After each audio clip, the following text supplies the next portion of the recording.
என்னன்னா தீபாவளிக்கு 2 நாள் லீவ் சொன்னீங்க. ஆனா நேற்று தான் தீபாவளி முடிஞ்சு அதுக்குள்ள ஆஃபீஸ் வாடான்னு சொல்லிட்டு கால் பண்ணியிருந்தீங்க. ஆமையா, இப்போ தீபாவளி நம்ம கொண்டாடல அப்படியே விஷயம் ஒன்று வேற.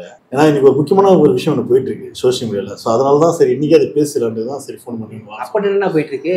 நம்ம விஜய் இருக்காங்களே, விஜய் டீம் அந்த கட்சி சார்பாக சொன்னாங்க தீபாவளி நான் கொண்டாட மாட்டேன் அப்படின்னு சொன்னாங்க. ஏன்னா 41 பேர் இறந்துட்டாங்க. அந்த சோகத்தை எங்களால் வெளிவர முடியல. அதனால நம்ம கட்சிக்கே பார்த்தோன்னா தீபாவளி இல்லை அப்படின்னாங்க. அதான் ஊர் ஃபுல்லா தெரியுமே அப்படிதான் சொன்னாங்க நியூஸ் செய்தி. அதுக்கப்புறம் பார்த்தோன்னா இவனை வாங்கி வச்ச பட்டாசுலாம் எடுத்து நீ என்னடா சொல்றான் மயிராண்டி அப்படின்னு சொல்லுவார். அவர் டைலாக் வெட்டி விடுறானோ பட்டாசு வெடிக்கிறானோ விஜய் பேர்லயே வச்சு அப்படியா? ஆமா இருக்கு. அம்சோர நீ பாருங்க, அந்த வீடியோ போடுறோம் பாத்துக்க. விட்டு பிரிந்த நம் சொந்தங்களுக்கு அஞ்சலி செலுத்தும் வகையில் நம் கழக தலைவர் அவர்களின் அறிவுறுத்தலின்படி இந்த ஆண்டு கழகத்தின் சார்பில் யாரும் தீபாவளி பண்டிகையை கொண்டாட வேண்டாம் என கேட்டுக்கொள்கிறோம் என்று ஒரு அறிவிப்பை வெளியிட்டு இருக்கிறது தமிழக வெற்றி கழகத்தின் தலைமையகம். அவன் கிடக்கிறான்டா மயிராண்டி. சத்தியத்தை பேசும், சாத்தியத்தை பேசும், கொள்கையை பேசும், கோட்பாட்டை பேசும், சோகத்தை பேசும், சோகத்தை பேசும். அப்ப இவனை தீபாவளி கொண்டாட கூடாது அப்படின்னு ஒரு தலைமை சொல்லுதுன்னா கிழக்கிற தொண்டர்களும் கேட்கறாங்க பாரு. கேட்கறதே கிடையாது இல்ல. அவர் பேச்சுக்கே மதிப்பு இல்லை போல. நீ யார் அடி சொல்றது அப்படின்னு மாதிரி தான் பண்றேன். அப்ப இந்த மாரி ஆட்கள் வச்சுன்னு இந்த மாரி தொண்டர்கள் வச்சுன்னு இவங்க எப்படி அரசியல் பண்ண போறாங்க, எப்படி அரசியல் பண்ணி மக்களை வழி நடத்த போறாங்க, எப்படி மக்களை பாதுகாப்பாங்க? ஏன்னா அந்த கூட்ட நெரிச்சல மக்கள் இருந்தாங்கல்ல, அணில் குஞ்சலாம் மூட மொத்தமா ஏறி மருத்துவமனை ஏறி தாவி சதுரி கிதிரி கீழே இருந்தா அந்த கூட்ட நெரிச்சல் இருந்த 41 பேர். அதுக்கு பார்த்தோன்னா நிதியை பார்த்தோன்னா அரசாங்கம் சார்பா 10 lakhs கொடுத்தாங்க. விசிக கட்சி, கமலஹாசன், பிஜேபி கூட இதே காசு கொடுத்தா போயிருக்கு. எல்லாம் காசு கொடுத்துட்டாங்க. இப்பதான் பார்த்தோன்னா சமீபத்தில் ஒரு 2 நாள் முன்னாடி பார்த்தோன்னா விஜய் கொடுத்தாரு 20 லட்சம் கொடுத்தாரு. மற்ற நாடு இவர் நிறைய காசு கொடுத்தாரு. ஏன்னா இவர் மீட்டிங்ல நடந்தது தப்பு. அதனால மக்கள் கோபமா இருப்பாங்க, ஒரு 20 lakhs கொடுத்துடலாம் அப்படின்னாங்க. ஸோ எல்லா கட்சிக்காரும் பார்த்தோன்னா காசு கொடுத்தாங்க, சைலண்டா வெளியே வந்துட்டாங்க. காசு கொடுத்ததுன்னு தெரியல, போனதுன்னு தெரியல, வாங்கினதுன்னு தெரியல. ஆனா இவங்க பார்த்தோன்னா காசு கொடுத்துட்டு எட்ரா வீடியோ அப்படின்ட்டு நம்ம ஆதன் டிவி, பிகேட் நியூஸ், அப்புறம் இந்த புதிய தலைமுறையா இந்த மாதிரி சேனல்ஸா மீடியோ அனுப்பிச்சு காசு வாங்கினீங்க பேட்டி எடுக்க போயிட்டு அப்படின்னு சொல்லி அமுச்சு விட்டுக்கிறாங்க. சொல்லுங்க சார், சொல்லுங்க. காசு வாங்கினீங்களா? நானும் பார்த்தேன் அந்த வீடியோ. அப்பனா அது அவங்கள பேசலையா? சொல்லி கூட தான் பேச வச்சிருக்கு. அந்த அம்மா பேசுறதை பார்த்துக்கலாம். அந்த வீடியோ நீ பார்த்தானே? பார்த்தேன். ஆமா, அவன் அம்மா சொல்றாங்க என் பையனு போனாலும் பரவாயில்லப்பா, விஜய் வரணும், சிஎம்மா வரணும். ஆமா, அவர் வருவாரு, ஊரை காப்பாரு, ஓகே. அவரு சிஎம்மா வந்துட்டா மட்டும் உங்க பையன் திரும்ப வர போறாரு. உயிரியா அதை பத்தி யோசிக்கிறாங்களா? அந்த அம்மா பேசின வார்த்தை நமக்கு ஒரு மாதிரி பகிர்னது. ஏன்னா இந்த மாதிரி ஒரு தாயா, இந்த மாதிரி ஒரு அம்மாவா? ஏன்னா இன்கேஸ் இந்த நரகம் சொர்க்கம்ன்றாங்களா, அதெல்லாம் இருக்குது உண்மையா இருந்தா மேபி அந்த பையன் கேட்கக்கூடிய ஒரு சான்சஸ் இருந்தா, என்னடா நம்ம அம்மா இந்த மாதிரி பேசு, என் பையன் போனாலும் பரவாயில்ல, என் தளபதிக்காக நான் பார்த்தோம்ல, அவர் ஆட்சிக்கு வரணுன்றாரு, இப்படி பேசுற ஒரு அம்மா இருக்காங்களா? இது எப்படி தெரியுமா? அந்த அம்மா மேல கோவம் வருது. பொதுப்படி அப்படிதான் இருக்கு. அதுல ஒரு அண்ணா அப்படிதான் பேசுறான், என் தம்பி போயிட்டான் பரவாயில்ல, விஜய் கேட்க நான் கூட போவோம்ன்றான். ஒரு இன்னொரு அம்மா சொல்லுது, ஒரு சின்ன குழந்தை போயிடுச்சு பரவாயில்ல, நாங்களே தத்து கொடுத்துட்டேன், ஆனா விஜய் வரணும் அப்படின்றப்ப இந்த வீடியோ பார்க்கும்போது ஒட்டுமொத்த தமிழோட மக்கள் கோவப்படுறாங்க அந்த மக்கள் மீது. ஏற்கனவே பாதிக்கப்பட்டிருக்காங்க. குழந்தை போச்சு, அண்ணன் போச்சு, தம்பி போச்சுன்ட்டு அவங்களை இப்படி பேச வச்சதுக்கு காரணம் என்ன? யாரு பேச வச்சா? அப்ப அந்த 20 lakhs நான் காசு தர இந்த மாதிரி பேசு அப்படின்னு பேச வச்சு அந்த பின்னடிக்கிறவன் டிவிக்கே கும்பல். இவருக்கு இதான் வேலை. அவங்க எல்லாரும் விஜய் வேணும், விஜய் சிஎம் வரணும் அப்படின்னு நினைக்கிறாங்க. தப்பு இல்ல. அது எதனால நினைக்கிறாங்கன்னா, அவர் சினிமால அப்படிலாம் பேசியிருக்காருப்பா, இப்படிலாம் பேசியிருக்காருப்பா, அதுல அப்படிலாம் பண்ணாங்கப்பா. யாரை கேட்டாலுமே அவர் என்னப்பா பண்ணாருன்னு கேட்டா, சினிமால அப்படி பண்ணாரு, இப்படி பண்ணாரு, அப்படியே சொன்னாரு, இப்படி சொன்னாருன்றாங்க. அதே சினிமால அவர் இன்னொரு வார்த்தையும் சொல்லியிருக்காரு. அது நம்ம ஆளுங்க பார்த்தாங்களா இல்லன்னு எனக்கு தெரியல. அந்த படத்துல என்ன சொல்லுவாரு அப்படின்னா, ரொம்ப முக்கியமான விஷயம், இந்த 2க்காகவும் பெத்தவங்களை விட்டுறாத, மத்தவங்களுக்காக பெத்தவங்களை விட்டுறாதீங்க அப்படின்னு ஒரு வார்த்தை சொல்லுவாரு. இந்த டைலாக் நான் சொல்லலைங்க, அவரே தான் சொன்னாரு. அது நீங்க சொல்ற அதே சினிமால தான் அவரும் சொன்னாரு. இப்போ மத்தவங்களுக்காக பெத்தவங்களை விட்டுறாதீங்க அப்படின்னும் போது, இப்போ பெத்தவங்க மட்டும் அவங்க பசங்களை விட்டுறலாமா? இப்போ என்னதான் நம்ம குடும்பத்துல ஒருத்தரா பார்த்தா கூட அவர் நம்மளோட ரத்தம் கிடையாது. சோ பெத்தவங்க அப்படின்னும் போது அவங்க அம்மா அப்பா அந்த பசங்க தான். இப்ப அந்த பையனும் இறந்துட்டான் அப்படின்னும் போது, இல்ல எனக்கு என் பையனே போனாலும் பரவாயில்ல, விஜய் வந்தா போதும் அப்படின்னாருன்னா, இப்போ நீங்க எதை ஃபாலோ பண்றீங்கன்னு எனக்கு தெரியல. இப்போ விஜய் வந்தா நல்லா பண்ணுவாருப்பா, அவர் சொன்னதெல்லாம் பண்ணுவாரு. இப்ப அவர் சொன்னது நீங்களே பண்ணாதப்ப அவர் சொன்னது அவர் எப்படி பண்ணுவார் நீங்க நினைக்கிறீங்கன்னு எனக்கு தெரியல. அட்லீஸ்ட் அவர் சினிமால சொன்னது அவர் இப்போ வச்சு சொல்லலாம். இல்லைங்க, உங்களோட ஃபேமிலியில தான் லாஸ் ஆயிருக்கு, ஸோ முதல்ல அந்த ஃபேமிலியை பாருங்க, நான் வரேன், நான் உங்களுக்கு நல்லது பண்றேன், என்னால் பண்ண. என்னதான் அவர் வந்தாலும் கூட அவரால் முடிஞ்சது நிதி உதவி தருவாரா, அப்புறம் தத்தெடுக்கிறேன்னு சொன்னாரு. அதை எடுத்துட்டு வாழ்க்கை ஃபுல்லா பார்த்தா கூட அவங்க அந்த பையனோட பிளேஸ் யாராலும் ரீப்ளேஸ் பண்ண முடியாது. கண்டிப்பா முடியாது. உயிர் அது. கண்டிப்பா அந்த உயிரை வந்து கண்டிப்பா யாரும் பண்ண முடியாது. இன்னொரு விஷயம், அதுல ஒருத்தர் பேட்டி எடுக்கிறாங்க. இவன் ஆல்ரெடி ஒரு பேட்டி ஒன்று கொடுத்தாப்புல. அவர் என்னன்னா என் தம்பி போயிட்டான்னு சொல்லி பேசுறப்பல, ஆனா விஜய் எங்களுக்கு வீடியோக்கள் பேசவே இல்லை. விஜய் அப்ப வீடியோக்கள் பேசுறது பார்த்தோம்னா ஒரு 10 பேர் மட்டும் தான் வீடியோக்கள் பேசுறதா செய்தி இருக்கு. அப்ப வீடியோக்கள் பேசாத ஒரு பர்சன் வந்து பேசுறாரு, இந்த விஜய் வந்து எங்கிட்ட வீடியோக்கள் பேசவே இல்லை, மேபி நாங்க வந்து ஒரு பட்டியலின சமூகத்தால எங்களை வந்து ஒதுக்கிட்டாரோ சாதியை பார்த்து அப்படின்னு பேசின வாய், நீங்க 20 lakhs வாங்கினதுக்கு அப்புறம் பார்த்தோன்னா என் தம்பி போனா நாங்க விஜய் கேட்க நான் கூட போவோங்க அப்படின்றாங்க. ஸோ அப்ப இதெல்லாம் பேச வைக்கிற தூண்டுதல் இருக்கிற காரணம் இல்லை. எவ்வளவு கேவலமான ஒரு அரசியலுக்கு மட்டும் தாண்டி இப்ப நம்ம ஜெய்பீம் படம் பார்த்துருக்கீங்க. அதுல ஒரு கேரக்டர் ஒன்று இருக்கும், செங்கனின்னு ஒரு கேரக்டர். அப்போ ஒரு போலீஸர் எதுவும் சொல்லுவாங்க உங்க மனைவி கிட்ட, உங்க கணவன் வந்து ஆக்சிடென்ட் செத்து போயிடுன்னு ஒத்துக்கணுமா, செட்டில் பண்ண காசு தரேன், இந்த காசை வச்சுட்டு நீங்க உன் குழந்தைய வளர்த்து படிக்க வைங்க ஆளுங்கன்னா அந்த போலீஸர் சாஃப்டா சொல்லுவார், சூப்பரா சொல்லுவார். அப்போ அந்த அம்மா சொல்லிட்டு போவோம், இந்த காசு கொண்டு போய் என் பிள்ளைக்கு வந்து இந்த காசு வந்து உங்க அப்பனை அடிச்சு சாக்கடிச்ச காசு, இந்த காசு உங்க சாப்பிட வந்து ஊட்டுமா சார் அப்படின்னு சொல்லி கேட்கும். அந்த வார்த்தை எப்படி தான் இருக்கும், ஒரு மாதிரி செருப்பு அடிச்ச மாதிரி இருக்கும். ஸோ அந்த காசை தூக்கி போட்டு அந்த அம்மா போவோம், எனக்கு நீதி தான் முக்கியம்ட்டு. ஆனா இங்க 20 lakhs நீங்க வாங்குற பிரச்சனை இல்லை, அது ஏன்னா சாதாரணம் வாங்குங்க, அது தப்பு கிடையாது. நிதியை வந்து எல்லாம் தான் தராங்க, ஆளுங்கட்சி தருது, விசிக தருது, எல்லாம் தராங்க. இந்த கட்சி தருது வாங்குனா அதை வாங்கிட்டு நீ பேசுறீங்க தெரியுமா, மனச்சாட்சி இல்லாம என் பிள்ளையே போனாலும் பரவாயில்ல, என்ன மனச்சாட்சி. ரீசெண்டா பாத்தீங்கன்னா நல்லா நிறைய பண்ணிட்டு இருக்காரு. இந்த மாணவர்கள் கூட அவங்க உற்சாகப்படுத்துற மாதிரி மீட்டிங்ல வச்சாரு. அந்த மீட்டிங்ல ஒரு விஷயத்த சொன்னாரு, அது எலெக்ஷன்ஸ் வரப்போதே வண்டி இதுக்கப்புறம் வண்டியா இறக்குவாங்க காசு அப்படின்னு அவரே சொன்னாரு. யாருக்கு நான் சொல்லலைங்க, விஜய் வந்து ஒரு மேடையில சொன்னாரு, வண்டியா கொண்டாந்து கொட்ட போறாங்க, அது அத்தனையும் உங்ககிட்ட இருந்து கொள்ளையடிச்ச பணம் தான். என்ன பண்ண போறீங்க, என்ன பண்ணணும்னு உங்களுக்கு கரெக்டா தெரியும். அப்போ அவங்க என்ன சொல்றாங்கன்னா, வாங்குங்க, வாங்கிக்கோங்க, குடுக்குறாங்களா வாங்குங்க, ஏன்னா அது நம்மளோட காசு, உங்களோட பணம், மக்களோட பணம் தான், நீங்க வாங்குறது தப்பே இல்லை. ஆனா நீங்க யாரை சூஸ் பண்ணணும்னு உங்களுக்கு தெரியும், அவங்கள சூஸ் பண்ணுங்கன்னு அவரே சொல்லியிருக்காரு. சோ இப்ப அவர் கொடுக்குற நிதி நீங்க வாங்க வேணா நாங்க சொல்லல, சேதனப்பட்டது நீங்க. சோ உங்களோட ஃபேமிலியை வந்து பாத்துக்க வேண்டியது. அது மட்டும் இல்ல, அந்த காசு யாரு காசு, படத்துல சம்பாரிச்ச காசு தான் நம்ம கொடுத்த காசு. சோ வாங்குங்க, தப்பு கிடையாது. ஆனா மனச்சோச்சடி பேசுறது நம்ம ஒரு அது அவரே சொல்லியிருக்காரு, நம்ம சொல்லல. ஆமா ஆமா. சோ நம்ம என்ன பண்ணணும், விஜய் சொன்ன மாதிரி ஃபாலோ பண்ணணும் ஃபர்ஸ்ட். சோ அவரோட படத்துல இருந்து அவர் சொன்ன டைலாக், படத்தை தாண்டி அரசியல் வந்ததுக்கு அப்புறம் அவர் சொன்ன டைலாக், இதெல்லாம் நம்ம ஃபாலோ பண்ணா கூட நம்மளோட தலைவன் நம்மளே சூஸ் பண்ணலாம். அந்த தலைவன் வந்து நீங்க அவங்க இவங்க நாங்க யாரும் சொல்ல வரல, யார் வந்து நமக்கு நல்லது பண்ணுவாங்க அப்படின்னு உங்களுக்கு ஒண்ணு தோணும்ல, அதை யோசிச்சு பண்ணுங்க. அவ்வளவுதான். கண்டிப்பா நமக்கான ஆள் வந்து ஒரு டேலண்டட் பர்சனா இருக்கா அப்படியே, நமக்கான விஷயத்தை வந்து சமாளிக்கக்கூடிய ஒரு பர்சனா இருக்கா அப்படியே. அதாவது ஒரு சம்பவம் நடக்கும், நமக்குன்னு ஒரு பாதிப்பு வரும்போது நம்மளை விட்டு ஓடக்கூடிய ஒரு ஆள் வந்து நம்ம சரியான தலைவனா இருக்க சான்ஸ் இருக்குது. அதையும் தாண்டி அமீர் ஒரு விஷயம் சொல்லியிருந்தோம், நல்லா வந்து முதல்வர் வந்து ஸ்டாலின் சொல்லியிருந்தாப்புல, அது வந்து எந்த ஒரு தலைவனும் பார்த்தா தொண்டன் சாவது வந்து விரும்ப மாட்டார் அப்படின்றாரு. ஸோ அந்த இடத்துல அவர் விஜய் வந்து சப்போர்ட் பண்றாரு. விஜய் இது வந்து வேணுட்டே பண்ணல, இட்ஸ் ஆக்சிடென்ட் அப்படின்ட்டு நம்ம பார்க்கணும். ஆனா விஜய் வந்து வீடியோ ஆன் பண்ணி வச்சு சிஎம்ஸ் என்ன பழிவாங்க நினைச்சா என்ன பழிவாங்க வேண்டியதானே அப்படின்னு நீ வந்து பஞ்சு டைலாக் பேசுகிற. நீ சமாளிக்க முடியாம நீ ஒட்டுமொத்த இடத்துல வந்து காலதாமதப்படுத்தி மக்கள் கூட்டத்தை கூட்டி அதை கண்ட்ரோல் பண்ண முடியாம, தண்ணி கொடுக்க முடியாம, இடத்தை ஏற்பாடு செய்யப்பட முடியாம, நீ உன்னோட தப்பால உன்னோட கையாளத்தனதால தான் விஜயோட டீம் சரியா பண்ணாத ஒரு காரணத்தால் தான் 41 பேர் இறந்ததுக்கான முழுக்க காரணம். இன்னி வரைக்கும் விஜய் வந்து ஒரு சாரி மன்னிப்பு கேட்கல.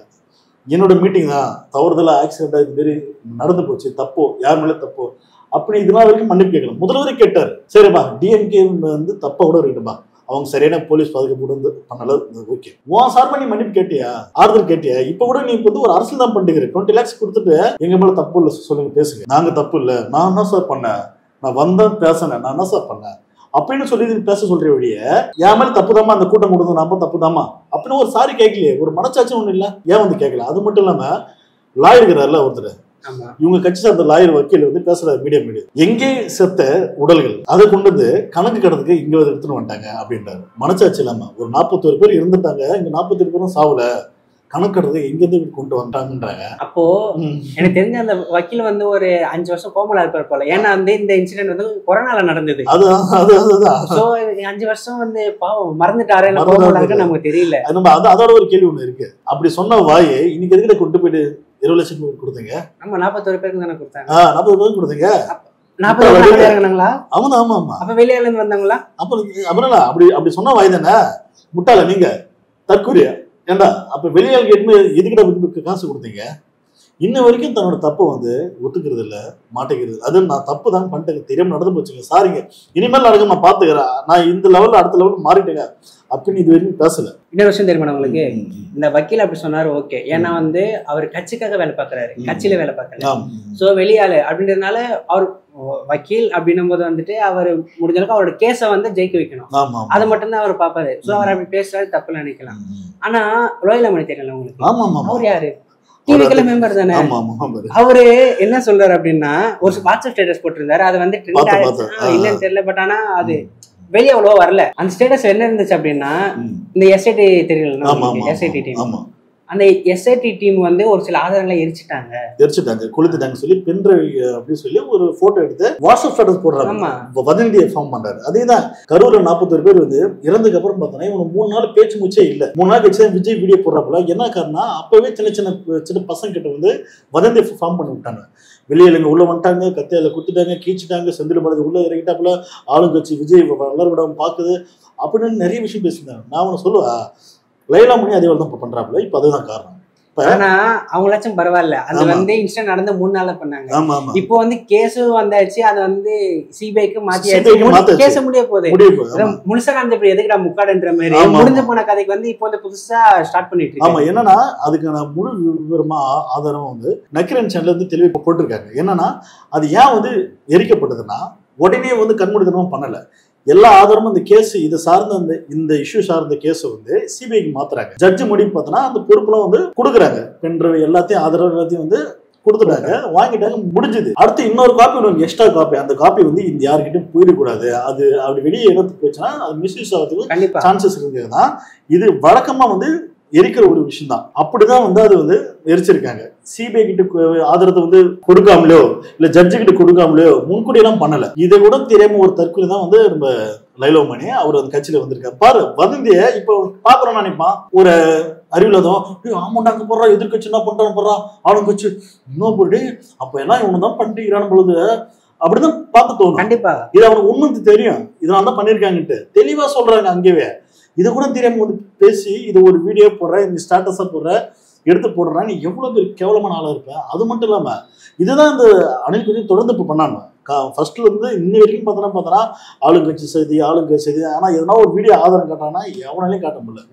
இதெல்லாம் வரைக்கும் ஏன்னா எத்தனை பேர் நீங்க கையில போன் இருக்கு, ஆண்ட்ராய்டு இருக்கு, ட்ரோன் பறந்து நிக்குது, ஷட்டரை போட்டு தனியா ஒரு ட்ரோன் நிக்கிறது, ஒரு வண்டி வச்சிருந்தானு இப்ப பாத்தியா அவ்வளவு கூட்டம், அதுக்காக அது சொல்லிக்கிட்டு இருந்தது நான் பார்த்தேன். அந்த கூட்டம் நெரிச்சல் அவ்வளவு கூட்டம் நெரிச்சு அங்க இடம் பற்றாக்குற அந்த இடத்துல இவ்வளவு இடத்த வந்து ஷட்டர் போட்டு இந்த ட்ரோன் நிப்பாடுறது ஒரு கேமரா நிப்பாடு, ஆமா ஒரு வண்டி மாரி நிப்பாட்டி வச்சிருக்காங்க. அந்த இடத்த ஓபன் பண்ணிட்டு கூட மக்கள் கொஞ்சம் வந்திருப்பாங்க. நக்கீரன் சொல்ற மாரி பார்த்தோன்னா இவங்க சினிமா ஷூட்டிங் தான் ஃபார்ம் பண்ணிக்கிறாங்க, மக்களோட சேஃப்டிக்கு எல்லாம் பார்க்கல, கூட்டத்தை காட்டு நல்ல கெத்தா ஒரு படத்தை காட்டி ஜனநாயகம் ஒரு படத்தை காட்டணும் அப்படிங்கிறது தன்னோட ஆசைக்காக நடந்த ஒரு சம்பவம் தான் இது. சோ இதை நம்ம அப்படிதான் பார்க்கணும். சோ அதெல்லாம் தவிர்த்து டிஎம்கே நினைச்சிருந்தா இந்நேரம் விஜய் தூக்கி உள்ள வச்சிருக்கலாம். விசிக தலைவரே சொன்னா ஏன் விஜய் இதெல்லாம் வரைக்கும் தூக்கி உள்ள வைக்கல, நான் உங்களுக்கு எல்லாம் வந்து பர்சனல் டீலிங் இருக்கு அது ஒரு கேட்டார், ஏன் நீங்க தூக்கி வைக்கலன்னா முதல்வர் வந்து சாப்பாடு பர்சன், அவர் வந்து இவரெல்லாம் தூக்கி வச்சு பெரிய ஆகணும் அவசியம் இல்லை அப்படின்னு பாக்குறாரு. ஆனா இவன் என்ன நினைச்சா தெரியுமா, ஐயோ நம்மள எல்லாம் தூக்கி உள்ள வைக்க போறாங்க, நம்ம மாட்டிக்கிட்டேன், இவனு பண்ண தப்பு தெரியுது, அதனாலதான் வந்து மீடியா முடிவு வந்து பார்க்கல, ஆளு காணாம போயிட்டாங்க, 20 lakhs கொடுத்தோடனே இப்ப பேசுங்க விஜய் நல்ல ஒரு வல்லவர் சொல்லி பேசுகின்றாங்க.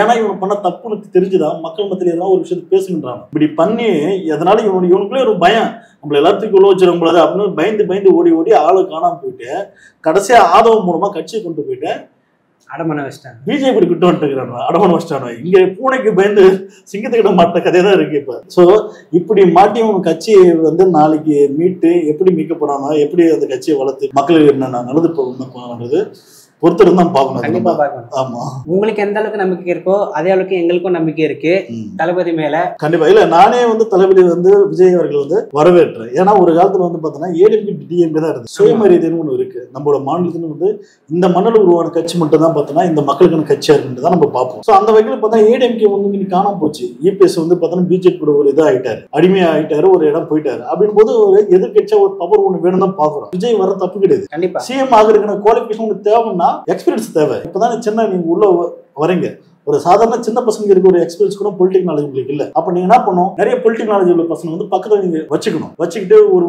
ஒரு மீட்டிங் எப்படி போடணும், எப்படி பசங்களை கண்ட்ரோல் பண்ணணும், பசங்களை எப்படி வந்து அரசியலை பொறுத்தணும், இதை நீங்க மக்கள் மத்தியில் பேசணும், இல்ல பேச வைக்கணும். ஆளுங்க வச்சு பேச சொல்லு. விஜய் வர வந்து லேட் ஆகுது, 7 மணி நேரம் வந்து லேட் ஆகுதுன்னா பேச சொல்லு. இந்த மாதிரி டைம்ல பேசினா அரசியல்படுத்து. பசங்க வெல் டேலண்டா மாறுவாங்க. கண்டிப்பா. அதை விட்டு வந்து தற்கொலைத்தனமா இருக்குன்னா பசங்க என்ன பண்ணுவாங்க, தீபாவளி கொண்டாடுறதுன்னு சொல்றான், இதை இப்ப பண்றாங்க. காரணம் என்னன்னா நாலேஜ் இல்ல பசங்களுக்கு. நீ என்னடா சொல்றது அப்படின்னு தான் வந்து இருக்கு. சோ விஜய் வந்து வரவேற்கிறதுக்கு கண்டிப்பா தமிழ்நாட்டு மக்கள் வந்து பிஜேபி போன்ற ஒரு கட்சி வருது போல விஜய் வரலாம் பாக்குறாங்க. ஆனா நீங்க அடுத்த முறையே வருவீங்களோ இல்ல அடுத்த முறையே வருவீங்கன்றது அது வந்து உங்களோட சாய்ஸ். நீங்க உங்க டேலண்ட் மக்களுக்கு நீங்க உண்மையா இருக்கணும், நல்லது செஞ்சா ஓகே. அப்படின் போது நீங்க பாத்துங்க மக்கள் உங்களுக்கு எந்த அளவுக்கு சப்போர்ட் பண்ணாங்க, மக்கள் உங்களுக்கு மீது எப்படி நம்பிக்கை வருது நீங்க பாத்துங்க. அதுதான் வந்து உண்மை. ஸோ அது கண்டிப்பா உண்மையா இருந்தா மக்கள் போடுவாங்க ஓட்டு. மக்களுக்கான களத்துல வந்து நான் நிக்கிறேன் அப்படின்னு நீங்க நின்னா யாரா இருந்தாலும் போடுவாங்க ஓட்டு. கண்டிப்பா டிஎம்கே மாற்றா விஜய் கூட போடலாம். அது வந்து எந்த ஒரு மாற்றம். மக்களுக்கு என்னன்னா எங்களுக்கு யார் நல்லது செய்வாங்க, எங்களுக்காக யார் நிக்கிறாங்க, அவங்களுக்கு அதை எதிர்பார்க்கறாங்க. கண்டிப்பா எதிர்பார்ப்பாங்க. அதனால வந்து நீங்க உண்மையா இருக்கணும். அது வந்து தன்னோட மீட்டிங் நடந்த தப்பையே வந்து பார்த்தனா மத்த மேல நீ தூக்கி போடணும்னா நீ எந்த மாதிரி ஒரு ஆளா இருப்ப. ஒரு கேஸ் தாங்க, அந்த கேஸை சமாளிக்க முடியலங்க. 41 பேர் வந்து இறந்துட்டாங்க. அந்த வழக்கை சமாளிச்சு ஸ்பேஸ் பண்ண முடியாத ஒரு ஆளு பயந்து போய் நீ பிஜேபி கூட போய் நீ வந்து கூட்டணி சேர அளவுக்கு நீ வந்து இதாயிட்ட. இதுக்கப்புறம் நீ இந்த வச்சு இது எப்படி நீ தமிழ்நாட்டு மக்களை நீ நல்லது பண்ணுவ அப்படின்ற ஒரு கேள்விதான் இருக்கு. இன்னொரு விஷயம்னா இப்போ மக்கள் வந்து நிறைய எதிர்பார்க்கறாங்க. அது மட்டும் இல்லாம தளபதிக்கு வந்து மக்களும் நிறைய பேர்ல வச்சாங்க. ஏன்னா வந்துட்டு அந்த எதிர்பார்ப்பு இவர் வந்து நம்ம நல்லது பண்ணுவான்னு சொல்லிட்டு அடுத்த எம்ஜிஆர் இவர் தான், அடுத்த காமராஜ் இவர் தான் அப்படின்னு சொல்லிட்டு சொன்னாங்க. அதுக்கு அவர் வந்து சொன்னாரு, ஒரு மேடையில வந்து சொன்னாரு, அடுத்த எம்ஜிஆர் இளைய காமராஜ் எல்லாம் பேர்ல எனக்கு சூட் ஆகுதுங்கன்னு சொன்னாரு. அவர் சொன்னாரு. அதே நேரத்துல அவர் வந்து ஒரு ஆடியோ லன்ச்ல சொல்லியிருக்கான்னு நினைக்கிறேன், நம்ம அவங்கள மாதிரி ஆகணும் இவங்கள மாதிரி ஆகணும் அப்படின்னு நினைக்காதீங்க, நம்மளா வரணும் முன்னாடி, நம்மளோட அடையாளத்தை வந்து இந்த உலகத்தை ஃபர்ஸ்ட் போகணும்னு அவர் இருக்காரு. பட் ஆனா நம்ம தான், அதாவது அவர் வந்து இப்படி அவர் அப்படின்னு சொல்லிட்டு நம்மள ஒண்ணு புதுசு புதுசா தயாரிச்சுட்டு இருக்கோம். அது வந்து நமக்கே தெரியுமா அவருக்கும் ஒரு பிரச்சனை வந்து நிக்குது. அதாவது இப்போ இங்க வந்த பிரச்சனை கூட இந்த அணில் கூட்டம் தான். அவங்க வந்து எங்க தலைவதிப்பா நாங்க மேல ஏறி பாப்பா இங்க ஏறி பாப்போம்னு சொல்லிட்டு அவங்களும் தப்பு பண்ண. பட் ஆனா ஒரு தலைவனை வந்து அவங்க வந்து ஒழுங்குபடுத்துறது அவரோட கடமை தான்.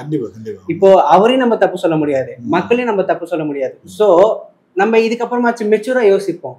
மெச்சூரா யோசிச்சு அவர் நம்ம சப்போர்ட் கொடுப்போம், அவ்வளவுதான். அதை தாண்டி அவரும் நமக்காக வரணும், நம்மளும் அவருக்காக போகணும். அப்பதான் வந்து நம்மளுடைய வாழ்க்கை வந்து அடுத்த கடத்துக்கு போகுமே தவிர முழுசா அவர் தான் பண்ணாலும் ஒன்றும் பண்ண முடியாது, முழுசா நம்ம தான் பண்ணாலும் அது ஒன்றும் பண்ண முடியாது. இதுக்கப்புறம் ஒன்றும் பண்ண முடியாது, அவ்வளவுதான். கட்சி கொண்டு போய் அப்படின்றீங்களா? சரி பார்ப்போம். ஏன்னா அந்த வழக்கு முடிஞ்சது. ஏன்னா ஆல்ரெடி இபிஎஸோட வழக்கு பார்த்தோன்னா இந்த கொடநாடு அந்த வழக்கில் தான் பார்த்தோன்னா இது வரைக்கும் மாட்டி இருக்கிறாரு. அதனால தான் இதை வச்சு உங்களை தூக்கி உள்ள வச்சிடும் சொல்லி மிரட்டி பிஜேபி வந்து இபிஎஸோட கண்ட்ரோல் இருக்கு. இபிஎஸ் வந்து அடிமைக்கிறார். ஸோ அவர் வச்சு ஆட்சி போயிட்டு வந்து அடிமைக்கிறாங்க. இவர் எந்த ஒரு ஆட்சிக்குமே போகும் ஆரம்பத்துல ஒரு தப்பு பண்ணிட்டு வந்து மாட்டிக்கிட்டாரு. ஆனா உண்மையாவே பார்த்தா முதல்வர் கூட தூக்கி உள்ள வைக்க மாட்டாரு. இதெல்லாம் வந்து கடந்துதான் போவாரு, இது ஆக்சிடென்ட் அப்படின்னு சொல்லி மக்களை வந்து சமாதானப்படுத்தி ஒரு லெவல் தான் போவார் வழியே கூட. ஆனா இவனும் பயங்கர போய் வாலண்டியரா மாட்டின கதையா தான் இருக்கு. சரி பார்ப்போம், காலப்போக்கில் கண்டிப்பா வந்து விஜய் எப்படி வந்து ரிவீல் ஆகிறாருன்னு பார்க்கலாம். பிஜேபி வந்து ரிவீல் ஆகிறாரா இல்ல மீண்டும் பிஜேபி எதிர்த்து மோடி அங்கிள் மோடி சார் உங்களுடைய பாயசம் அப்படின்னு சொல்லி பேசுறாருன்னு பார்ப்போம். ஆனா இனிமேல் பேச மாட்டேன் நான் சொல்றேன். பேசினா அது ஒரு நல்ல ஒரு மாற்றமா தான் இருக்கும். சோ தொடர்ந்து இனிமேல் விஜய் வந்து மோடி எதிர்த்து பிஜேபி எதிர்த்தோ பேசுவாரா பேச மாட்டாருன்றது மறக்காம உங்களுக்கு என்ன தோணுதோ கமெண்ட் பண்ணுங்க. அடுத்த வீடியோ சந்திப்போம். நன்றி, வணக்கம்.